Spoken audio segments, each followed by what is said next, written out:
श्री स्वामी समर्थ. आज बुधवार आणि आज असंच एक ठिकाणी आठवडे बाजार भरतो. त्या ठिकाणी आम्हाला भाजीपाला घ्यायला जायचं होतं.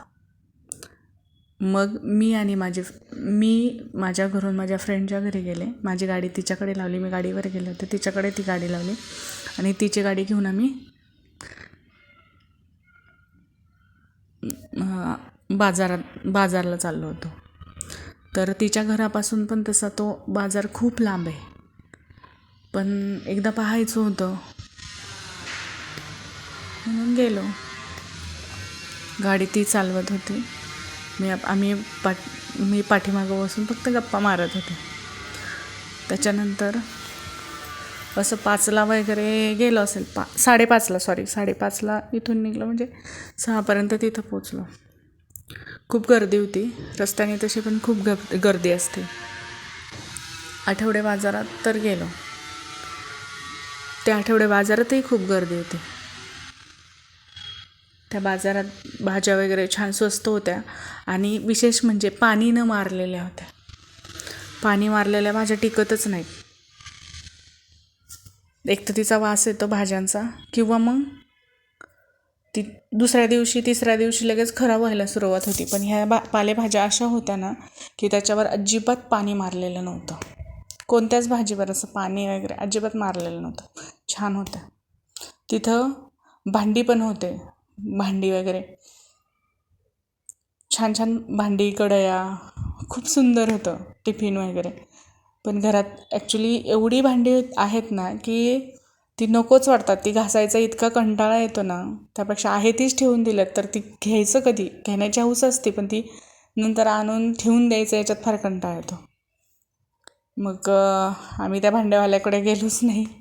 बाकीचेच सामान घेतलं, म्हणजे भाजीपाला वगैरे घेतला. छान भाजीपाला भेटला आणि विशेष म्हणजे ताजा होता. भाजीपाला घेऊन बरंच होतं तिथे. गाड्या वगैरे, त्या गाड्यावर हे ज्या दिसतात हे अशा वस्तू, क्लचर वगैरे सारख्या त्या वस्तू वगैरे छोट्या मोठ्या. त्याच्यानंतर ड्रेस, कपडे असं पण होतं विकायला. पण भाज्या घ्यायच्या होत्या म्हणून बऱ्यापैकी भाज्या घेतल्या. आठवड्याच्या तरी घेतल्या. एक आठवडाभर जातात कडधान्य ते करून, अशा भाज्या घेतल्या. भाज्या घेऊन झाल्या तोपर्यंत 6:45 वाजले. 6:45 वाजल्यानंतर मग ठरलं की वडापाव खायचा. मग वडापाव खायला घेतला. गरम गरम होता आणि ती बाई लगेच तळून देत होती. खूप सुंदर होता. आपण घरी पण बनवतो. विकतची टेस्ट आणि घरातली टेस्ट बऱ्यापैकी म्हणजे सारखीच असते. थोडासा एवढा तेवढा फरक असतो, पण खूप सुंदर होता तो वडापाव खाल्ला. आणि मग तिच्या गाडीवर आम्ही रिटर्न आलो. पण तिला मी म्हटलं, मला आता तुझ्या घरी गाडी घेऊन येण्यापेक्षा मला तू डायरेक्ट माझ्याच घरी सोड. मग तिने मला माझ्या घरी सोडलं आणि ती गेली. म्हटलं उद्या गाडी आणता येईल. असा व्हिडिओ. तुम्ही माझ्या व्हिडिओला बऱ्यापैकी रिस्पॉन्स देता, त्याबद्दल मनापासून धन्यवाद. चला मग घरी आल्यानंतर सगळ्या भाज्या काढल्या आणि निवडल्या.